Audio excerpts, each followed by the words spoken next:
So decided to do a bit of shooting with my phone for the change. I'm currently in the process of, I've emptied this top tank with my bloodshot carabiner in and currently dripping them.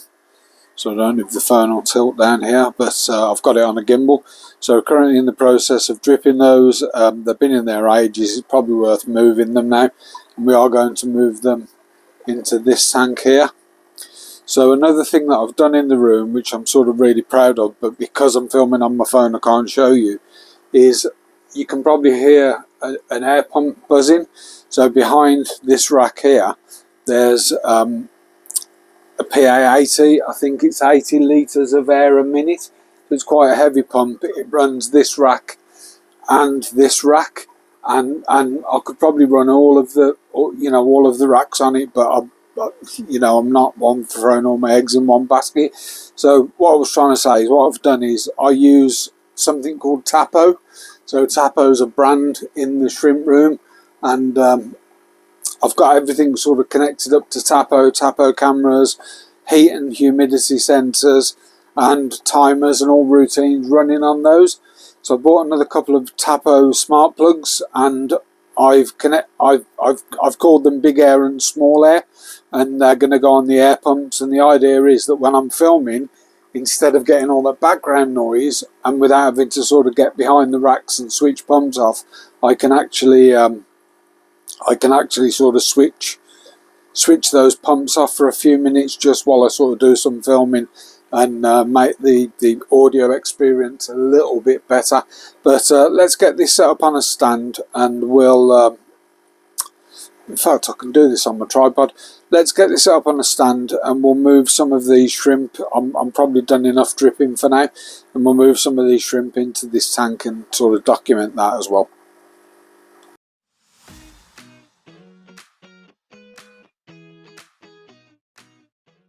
I'm in the new home.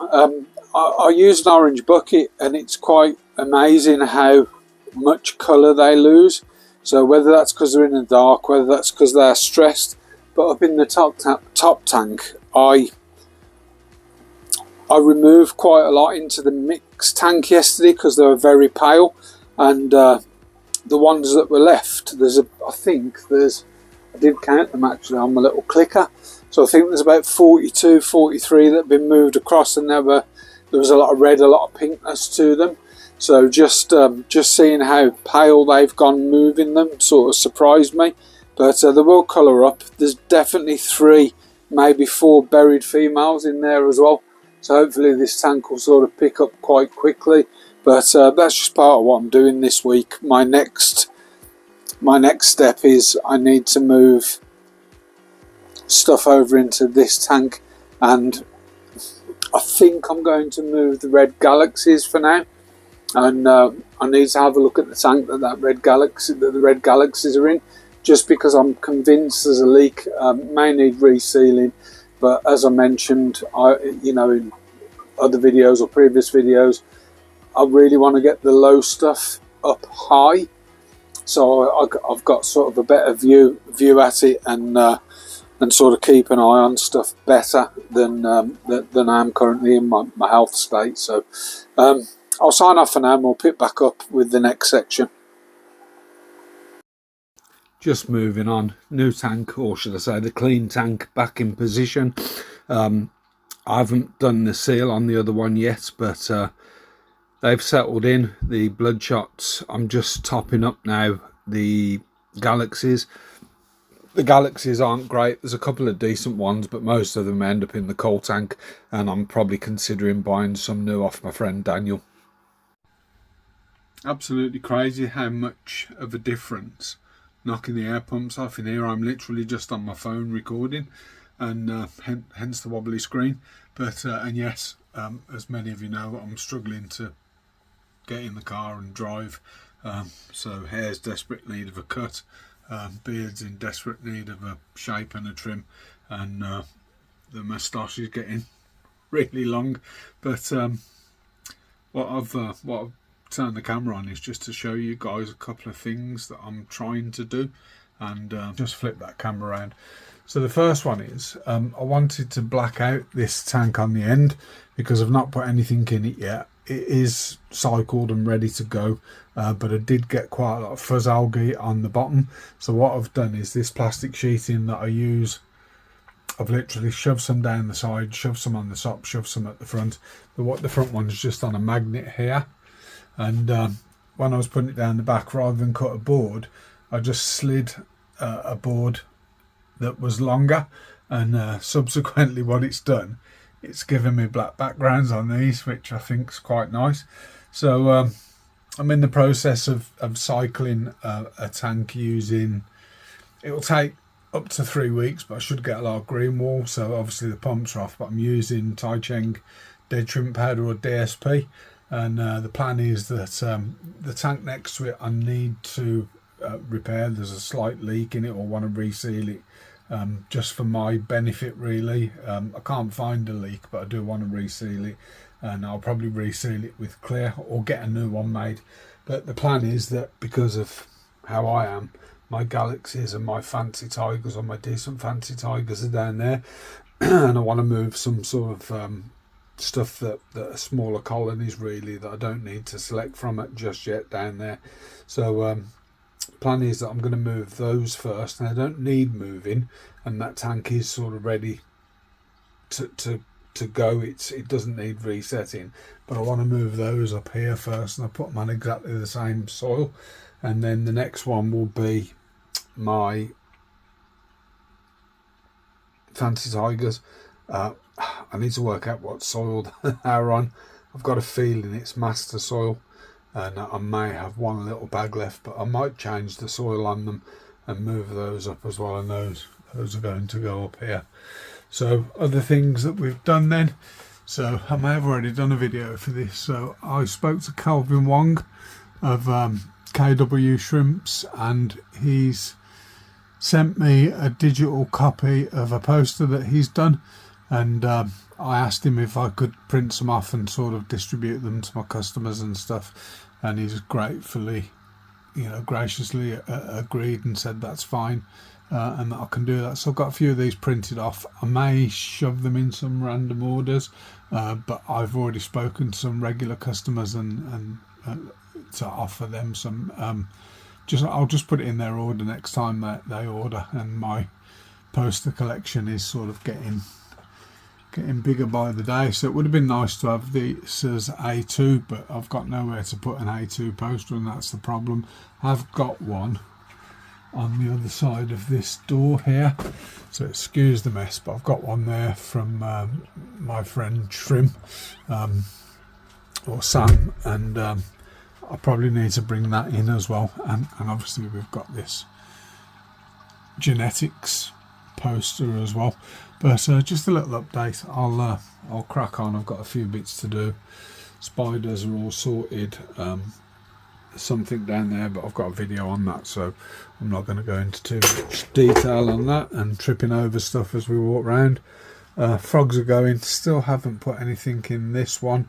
I'm going to have a look today. I might even email the guy, and because I can't get out, I can't top up my fire red unless I get somebody to go and fetch those for me from the person that I'll get those off. So that's it for today, Sunday the 12th of May I think, and I think the plans from a breeding perspective, once I've moved those Galaxies up this blackout tank, I may select some stuff out of the Galaxies to breed and move those into there, although I do want to pull some of my blue bolts out, because there's a few really nice ones in there that would be good for line breeding.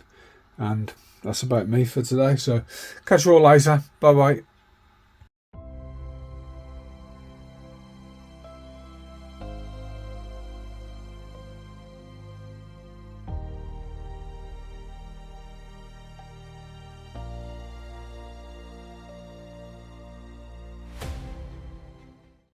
This is the bit of the frog and spider keeping that I'm not a fan of. So these are spent fly cultures, and they absolutely stink. So what I'm currently doing, I've done 3 there, is I'm cleaning it all out into a bag. And then the name Sean is because my friend Sean was going to have the spiders when I went away, but I obviously didn't go because of health issues. And this particular one, I need to scrape that out, and then once they're done, I'll go and sort of get a hot tap kitchen sink job, wash them all out, and then reuse those at a later point. Pretty standard stuff, just regular maintenance. I've apart from pulling my jeans up, so apologies if you get the builder's bum, or the plumber's posterior, as they call it. I'm just doing some maintenance down here. I need to move a light actually. Oh, poor old back. So I've been struggling the last couple of days, sort of seriously struggling with back problems. As you all know, I'm bad with it, but I'm really contemplating going private. Can't really afford to, but what do you do when your back problems create? Right, in fact, I'm going to do something else first. So before I do this maintenance, I'm going to get a bucket of RO water, and I'm just going to fill these tanks up so I can see that there's evaporation just by looking at where the bottom of this goes, and this tank loses quite a bit. So what I'll do is I'll fill this bucket up with RO water first, connect it to the fill pipe, and I'll run this for sort of 10-15 minutes until they're full, and then I'll do some draining down. I truly thought my bucketing days were over, but clearly not. So all we've done is just get a bucket of RO. It's connected to the top up here, and it's just updating and topping up these tanks. So I'll let that run. I'll show you how much we use out of that bucket. The pump's still pumping at the moment, but you can see like nearly half a bucket gone, which is quite low considering that the temps haven't been cold. So it's been pretty warm, and I've had the dehumidifier on in here as a heat source. I'll give you an idea of what I mean. So when I pull those down, you can clearly see that the water lines are down, but I do have top-ups on there. Something that I found interesting is I'm only using air on this Matten filter, but look at the height difference between the two. So it's actually pulling water out quite fast. That the actual level behind the sponge itself is lower than the one in front. Let's continue on anyway. I can't emphasize enough how good it would be if YouTube would let you play your soundtrack, because you've bought that music anyway. I know it's not sharing it with other people, but I often listen to music when I'm doing stuff like this, and it'd just be nice for you guys to listen along to the soundtrack as well, but obviously you can't because all the music's licensed and stuff, but never mind.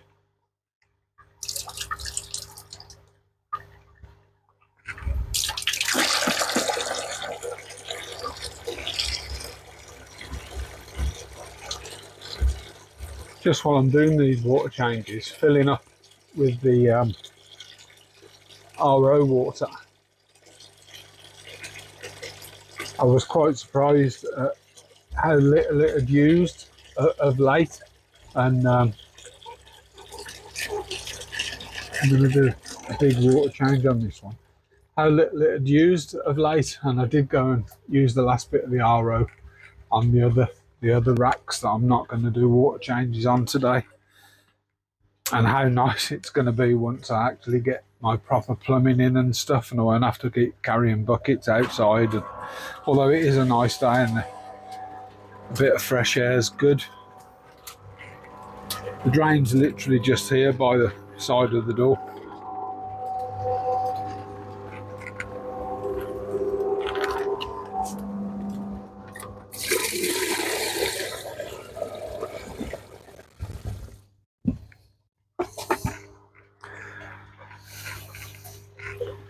So the top tanks are the ones that always fill up last. just because of gravity. I've got the feed going in quite low anyway, and I think it feeds the bottom ones first. But even if it didn't, it would, I think you'd just get a cascade effect. It would always find its lowest point.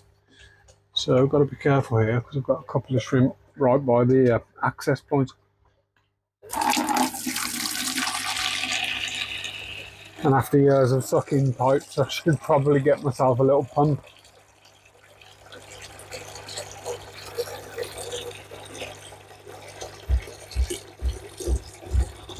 I'd probably never recommend anyone with Caradina to start with the 25 litre, just because of how volatile they can be, really, with regards to not water changes but fluctuations, and things change quicker in a smaller tank. I'd probably always recommend a 50 litre or thereabouts, 45-50 litre and 10% water changes. I do 20% on these more often than not, just because they're sort of half the size, but it is what it is. And just for notes, I went through the Tangerine Tigers a little bit last night and picked out some of the weaker ones, not weaker, but weaker in colour, or ones that I didn't think could meet the sort of tangerine grade, very, very pale, and put them in that mixed tiger tank. They're on identical parameters anyway, so it was literally just a flap and drop. I didn't do any acclimation, just sort of swap them over. In and out, as less stress as possible. I will clean these as well, and the lids and stuff, and check the airs. And so that's that rack done. All that's left to do is to switch on the pump with my special pump switch that helps with the back, and open the valve. The bottom of the rack will fill up first. I'm going to have a cup of tea. Apart from just finding a setting on my phone where I can record in 8K ultra high definition, we're feeding chitin shrimp today. So this is chitin by Shrimp Nature, and chitin it's a food, but it sort of contains the shells of insects, so it's good for the shell and the carapace of shrimp. So let's get feeding. So put the first piece into the mixed tigers, and at the moment they're all grazing on biofilm on the filter along with a few seed shrimp, but it doesn't take them long to find it. You can see them all moving in here. And likewise, I've put in the dragon blood tank, and the dragon bloods, by their nature, because there's not loads of them, I don't feed these guys very often. I've also put some in the Tangerine Tigers, and again, these, for whatever reason, don't seem too interested today, bizarrely. But it just takes a while to get the signals in, I think. If I go back to the mixed tiger tank, you can see they're all sort of moving in on that and piling into that. Just takes a few seconds, I think, and then we've got a couple of dragon bloods fighting, trying to get to that piece, but they seem territorial, the dragon bloods.